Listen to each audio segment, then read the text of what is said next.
Hey, everybody. Welcome to another edition of Coaching from the Couch. This is your Washington Commanders update, and we are doing this training camp style. It is day two. That is your day two update. I am your host, Candi CWall Waller, checking in.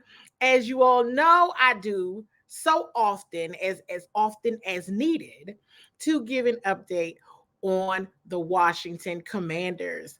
We are still at the beginning, the very early stages of training camp season. And so far, so good.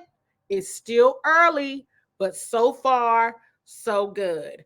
So I'm going to go through, you all know me, I'm going to go through the order of the day, if you will, some of the highlights and things that I definitely think is important for fans and supporters and onlookers now, as I like to say, would like to know about what's happening in the exclusive insights, all the things going on with the team right now. So, if you are new here, settle in. We're glad that you're here with us. We sure hope that you enjoy the content enough that you decide to subscribe. If you are returning, welcome back. For the television viewers watching in their living rooms or wherever you may be or happen to be in your homes, hey now, hey there. And if you would like to catch it on television, if you're in the Washington metropolitan area, you can catch it on Verizon Channel 11 and Comcast Xfinity Channel 77. You all, let's jump right on into it, shall we? Yes, we shall. Okay, first things first, you all know that the day starts with a press conference with head coach Dan Quinn. Top of the morning. It's typically around 8:45. I have to say, there's been several times where head coach Dan Quinn arrives a bit early. So this one was a little closer to 8:30 in the morning when we got started. It was the shirt for me, everybody. I said, oh, every time I turn around, Dan Quinn is wearing a shirt that I think is a nice shirt. I'm like, wow, this is a cool shirt. Day two, work with the Washington Commanders W. I just thought it was cool. You all listen, it's the little things that mean a lot. And I may have shared on a previous episode about all of the different sayings and slogans that are all around the building, and you're seeing them on shirts and on sleeves, and just it's getting ingrained in the everyday. I think it's fantastic. Now, if you watched the previous episode, I made one of the highlights, veteran wide receiver Terry McLaurin's presser, where he talked about the pledge that the team made to one another. If you don't remember, here's the reminder. And if you happen to miss the previous episode, you're going to be hearing this for the first time. Check it out. Just a reminder, a refresher, or this may be new news to you, but check out what Terry McLaurin had to say about the team's pledge to one another that they made during the off-season OTA season. What was the pledge you guys wrote? I'll probably try to keep most of it within our team, but it was essentially along the lines of just what we're going to commit each and every day when we come out to this football field.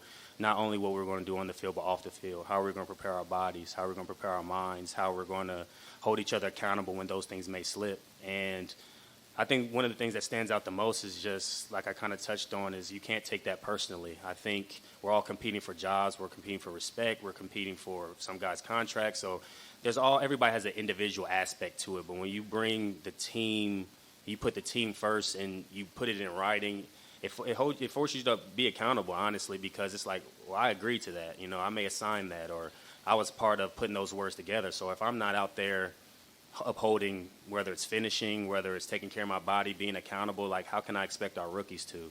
And so I think that puts a good amount of accountability and pressure on our leaders, but also it forces the young guys and the guys who may, you know, be here for a year, whatever. It's just there's one voice and one sound that the team came up with outside of the expectation of the coaches or the organization, which I think is extremely powerful.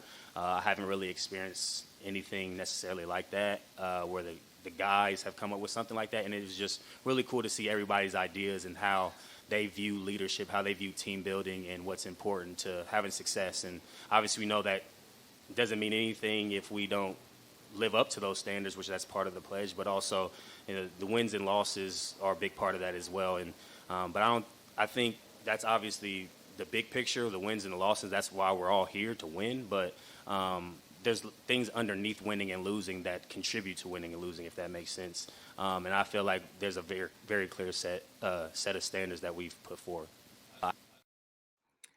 So remember on the previous, if you didn't watch the previous episode, here's a bit of a refresher. I really went into how much I just loved that. And I said, hey, there are some leaders in the building that really cultivated the team to do this. And the fact that the players themselves contributed and wrote this pledge, just like, you know, an actual document, an actual tangible output that they said, this is what we're going to commit to one another. I just went on and on and on about how huge it was.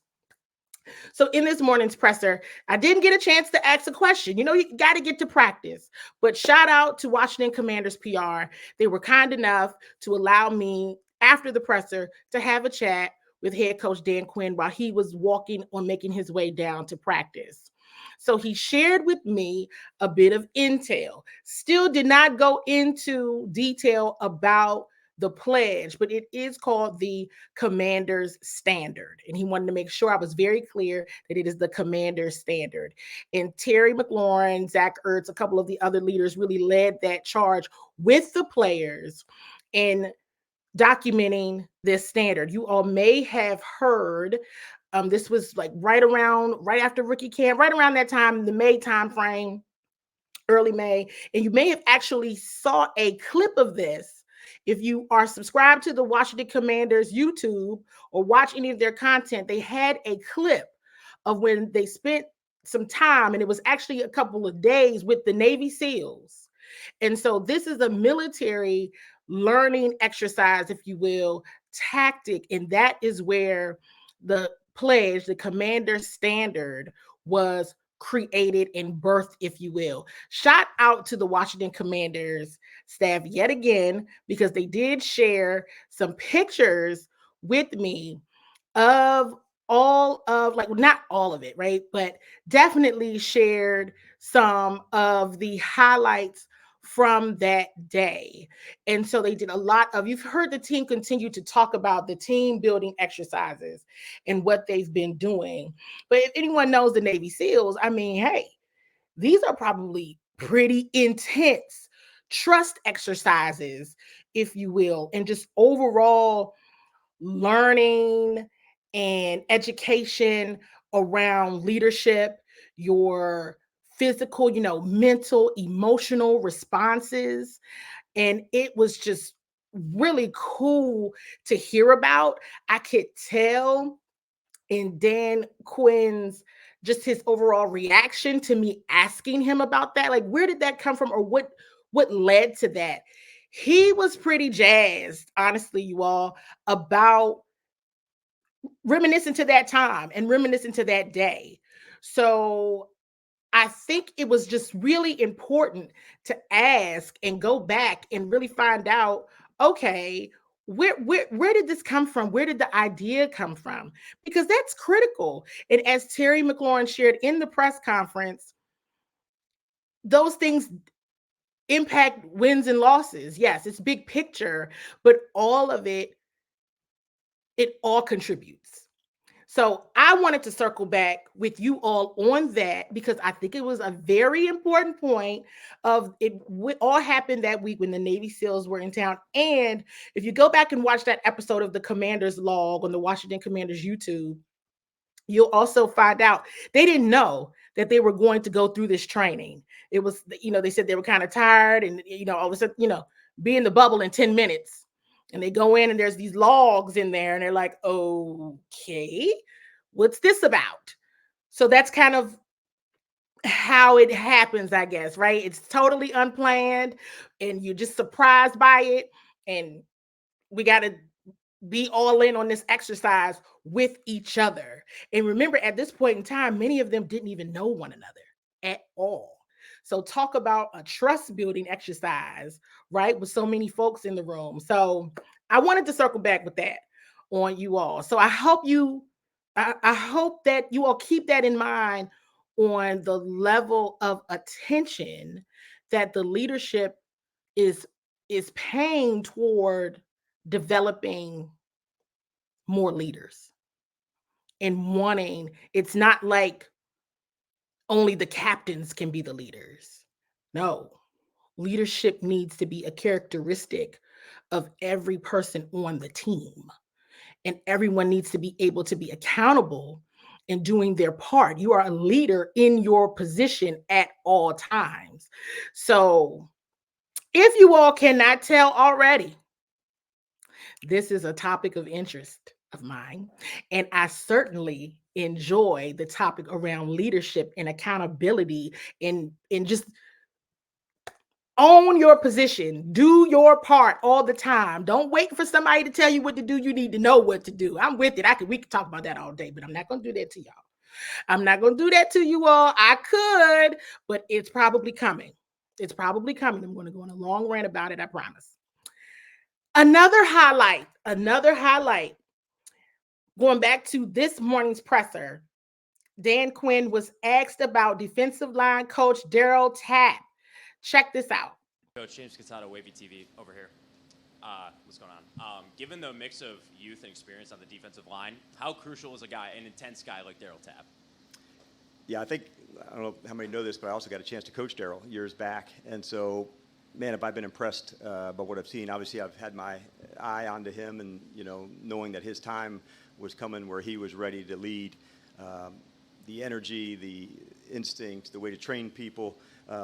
It was so nice to see him and Johnny working some together yesterday, because that was their first time on the field together. And the two of them are more similar than they're not in terms of intensity and the way they want to go about things. So it'll be great to see that relationship grow strong as well. So, of course, to kind of give you all a bit of an example, an illustration of the intensity that Coach Darryl Tapp brings, check out this clip.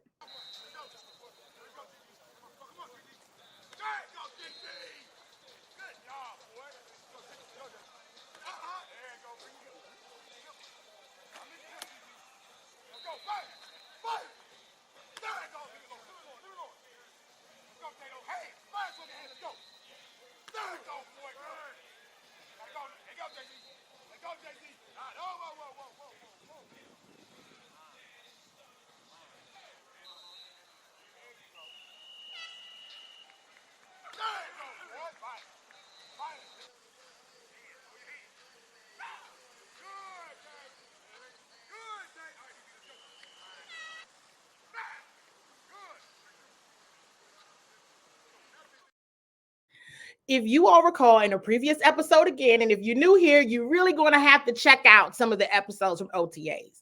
I think I shared with you all in an episode that one day I spent some time over there with the defensive line and watching them and go through their drills. And I was like, whoo, if I was wearing my pearls, I would clutch them.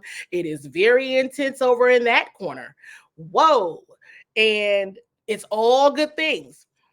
Head coach Dan Quinn also mentioned the relationship that he sees already budding and building between Johnny Newton and Coach Darryl Tapp, and how they're a bit more similar than they are different. So, as I mentioned in the previous episode, here's Johnny. He is back.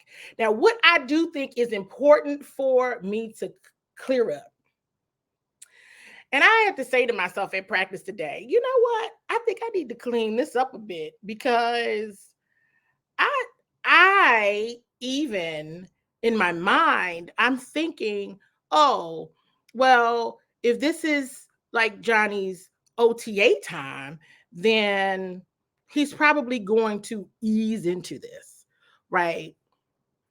Mm-mm. No, I was incorrect about that. I'm going to let you all know that CWall is rarely wrong about things, but I was definitely off base with that one. Johnny's all in. I should have taken Dan Quinn at face value when he said, "Oh, he's back." Okay, yeah, he's back. All right, got you. But he's probably not going to be, just no. He's back. He is in the trenches with his teammates, practicing hard. Yeah. So I even think I misinterpreted that and may have shared that with you all, like, oh, he's going to ease into it. Oh no, he's in it. He's all the way in it, bringing the intensity. So I wanted to clear that up. So those are kind of the highlights so far. Again, it's super early, but along with the highlights, I've often talked about the offensive line and has shared. I'll definitely be watching the offensive line. I've also shared with you all my concerns in the past about the linebacker core and how already I'm seeing the linebacker issue has been addressed. So here's a clip from the press conferences from Sam Cosmi. We're going to get into Sam Cosmi first, and then we're going to get into the presser from linebacker Frankie Luvu. Sam, you shared with us during OTAs a moment where, during a play, Bobby Wagner could kind of call out exactly what your movements were, what you were doing. Yeah. Can you share a bit more of what else you've been learning, not just from Bobby, but others on the team as well in preparation for training camp? Yeah, I mean, we there's a lot of new faces in this team, and they bring their own little take to the game, and so like for example, another guy, Frankie, that guy's a stud. I mean, I could tell when he's going to come down. He's not just a linebacker; that he can rush, and that's a whole new thing. Not a lot of linebackers can put a move and do that, and also give you a bull. So, something like that is different, and I'm happy he's on our team. So, we got a lot of guys that just bring a whole new thing. And again, this is day 2, so we're still learning. We're still learning a lot of things, a lot of new things. So it's day 2, but it's still so interesting to hear the players that were previously on the roster talk about all of the things that they're learning and just being able to identify the unique skill sets of the incoming players as well. I think it's cool. And even for Sam Cosmi to say, well, I'm glad he's on our team. He's like, hey, because I do believe, yes, the Commanders played the Carolina Panthers this year. This is good things to see that camaraderie build. And now let's go into my question to Frankie Luvu. Frankie, I know some may say it's still early. It's only day 2 of training camp, but how important is it early on to get the little things right? Oh, man, I think it's very important. This is where we build, the brick by brick foundation and the standards that we want our team to be at in December. So, it's the little things right now. We don't have the pads on, so from there on we need to work on, our techniques, our fundamentals, our steps, just playing smart football and looking out for each other. But at the same time, we're competing between the whistles and on that field.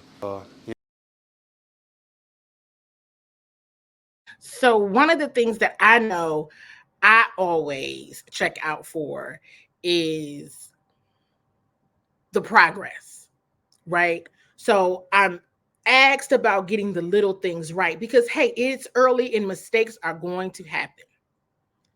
You just don't want to see the same mistakes week after week.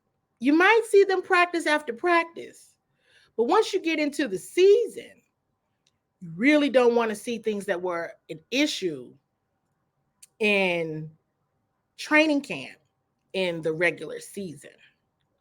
So it's always good for me. Again, I'm tracking on progress.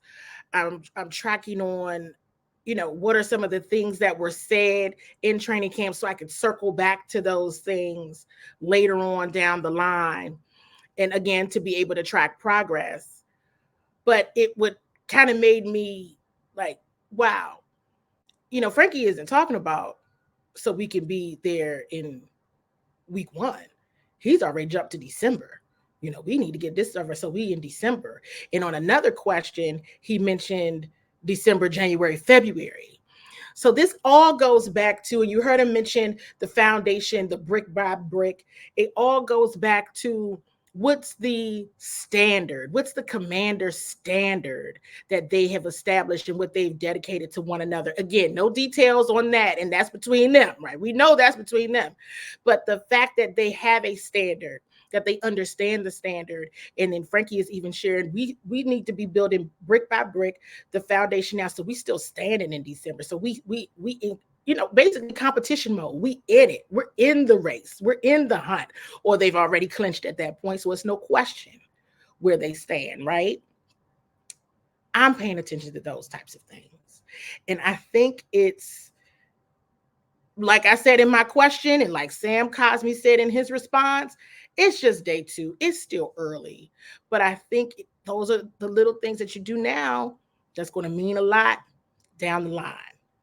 Now, you all, one thing you're going to always get from me is what? Transparency. So I'll probably be out from practice, but Darryl Lee Owens Sr., who has been bringing you all the dynamite highlights, will absolutely be in the building. So won't be there, but I'll know everything that's going on. Believe that. For day 3, I will know everything that's going on. So I still can't wait to compare all of the notes. I still can't wait to share, of course, on Bowie TV, all of the footage and everything that we have going on. Stay tuned, stay locked in, because we're going to keep bringing you this content every single opportunity and chance that we get. I hope you all have enjoyed this enough to subscribe, or at least make sure you come back and bring a family member or friend or two as well while you're at it. So stay tuned for more, you all, and I'll be talking to you all again soon.